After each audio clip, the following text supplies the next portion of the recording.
박성원 국민의힘 수석대변인입니다. 총 3건의 논평을 온마이크 하겠습니다. 민주당 공천 뇌물 사건, 철저한 수사로 끝까지 진실을 밝혀야 합니다.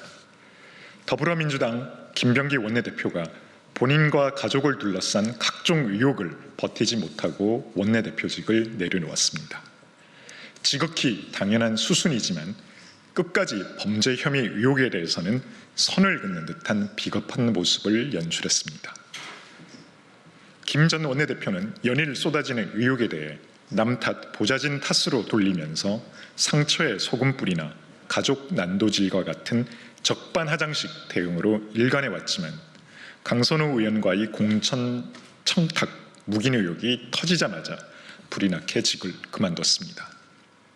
지난 2022년 민주당 서울시당 공천관리위원이었던 강선우 의원이 서울시의원 후보 지원자에게 1억 원을 받은 것을 당시 서울시당 공천관리위원회 간사였던 김 전 원내대표와 의논했다는 사실은 단순히 개인의 일탈이 아닌 조직적인 범죄에 가깝습니다. 의원님, 저 좀 살려주세요라는 강선우 의원이 호소해 김 전 원내대표는 일단 돈부터 돌려줘야 한다고 했지만 바로 그 다음 날 거액의 금품을 제공한 후보자가 민주당 당수 공천을 받고 결국 당선됐습니다. 이는 명백한 공천 뇌물입니다. 강 의원은 공천을 약속하고 돈을 받은 사실이 없다고 했고 해당 시의원은 공천을 대가로 금품을 제공한 사실이 없다고 했지만 낯짝 두꺼운 궤변에 불과합니다. 공천을 빌미로 돈을 주고받았다면 정치자금법 위반, 뇌물죄 등에 해당하며 돈을 받는 즉시 범죄가 되기에 강선우 의원은 물론 이를 눈감아준 김병기 전 원내대표는 응당한 법적 책임을 져야 합니다. 민주당은 공천을 두고 돈이 오간 명확한 정황이 드러난 공천 뇌물 사태에 대해 어설프게 덮으려 해서는 안 됩니다. 정청래 대표가 단 윤리감찰단에 조사를 지시했지만 제 식구 감싸기의 결과는 불보듯 뻔한 상황입니다. 공천 청탁 의혹이 세상에 드러난 이상 철저한 수사와 진상조사가 반드시 뒤따라야 합니다. 공천 뇌물이 강선우 의원에게만 있었던 것인지 다른 의원들의 공천 비리는 없었는지도 밝혀져야 합니다. 경찰과 공수처는 여당 핵심 인사들에 대해 제대로 된 수사를 할 리 없다는 세간의 우려가 현실이 되지 않도록 신속하고 공정한 수사에 나서야 합니다. 제기된 의혹에 대해 명명백백히 진실을 밝히고 이에 따른 법적 책임도 반드시 물어야 합니다. 국민이 납득할 만한 결과가 나오지 않는다면 이재명 정권에서 여당 무죄, 야당 유죄의 공식만 되풀이된다는 점을 입증할 뿐이며 선택적 수사나 봐주기 논란은 국민으로 하여금 불신을 키우고 사회적 갈등을 증폭시키는 단초만 제공한다는 사실을 잊지 말아야 합니다. 국민의힘은 민주당의 공천 뇌물 사태의 엄정한 수사를 촉구하며 실체적 진실을 제대로 밝히지 않는다면 특검을 통한 진상규명에 나설 것입니다.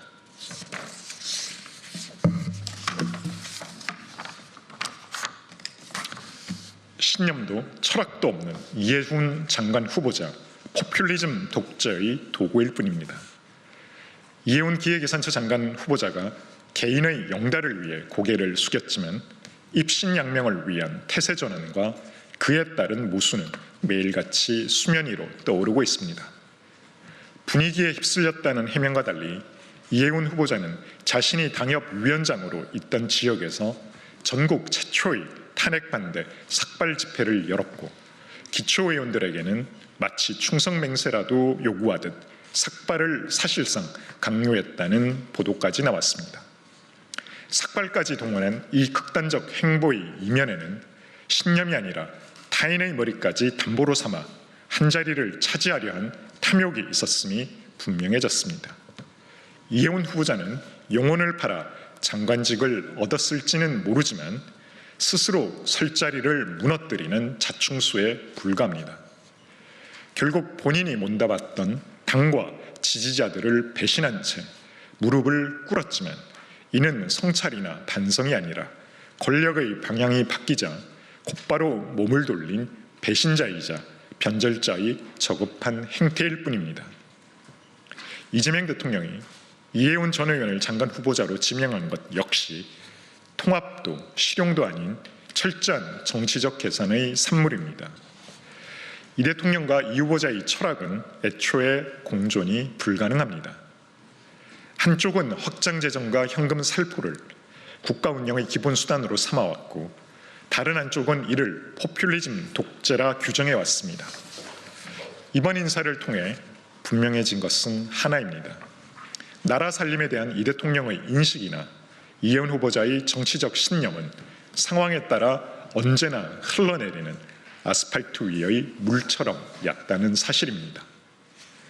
이미 이해운 후보자는 정치적으로 쓸 수 있는 모든 명분을 소진한 카드입니다. 보수를 흔들기 위한 상징성도 중도를 자극할 신선함도 빠르게 증발하고 있습니다. 이재명 정권은 결코 이해운 후보자를 동반자로 대하지 않을 것입니다. 필요할 때 쓰고 부담이 되면 버리는 것이 이 정권 인사의 반복된 방식이라는 점을 국민 모두가 너무나도 잘 알고 있습니다. 배신자의 말로는 비참할 뿐이며 가장 먼저 고립된다는 진실은 불변의 법칙입니다. 국민의힘은 인사청문회를 통해 이 후보자에 대한 위선의 가면을 벗기고 모든 실체를 낱낱이 밝혀내겠습니다.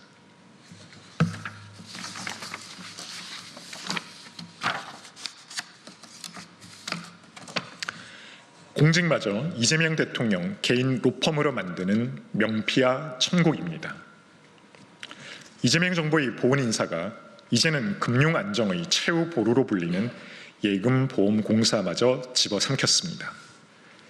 신임 사정에 내정된 김성식 변호사는 대통령의 사법시험 28회 동기이자 과거 경기도지사 시절 대통령의 법적 방패막이가 되었던 변호인단 출신입니다.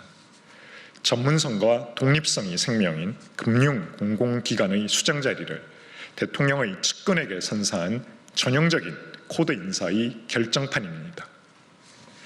예금보험공사는 부실금융회사를 정리하고 5천만 예금자를 보호하는 막중한 책무를 지닌 곳입니다. 하지만 김 내정자의 이력 어디에도 금융 현안에 대한 통찰력은 찾아볼 수 없습니다. 유일하고도 강력한 스펙은 대통령과의 사적 인연뿐입니다. 이미 금감원장, 산업은행 회장, 예보 사장까지 대통령의 동기나 측근들로 장악된 금융권에서는 능력보다 법연이 우선이라는 자주 섞인 목소리가 나오고 있습니다.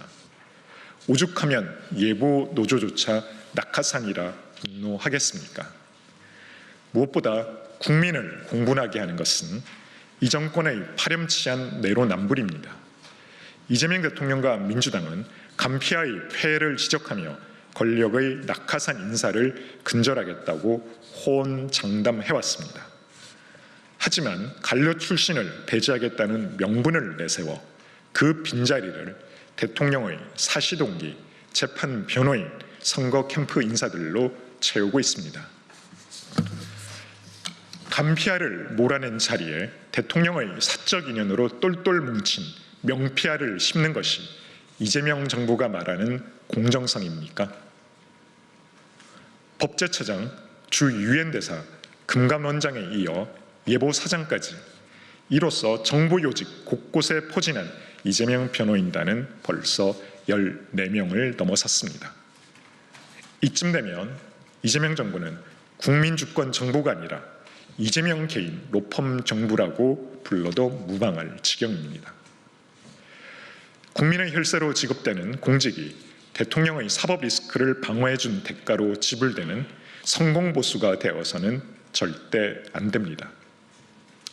계속해서 민심을 거스르고 사적 인연을 공적 지위보다 앞세운다면 국민은 공정의 가치를 짓밟은 이재명 정권을 구태 정권으로 규정하고 심판할 것임을 엄중히 경고합니다.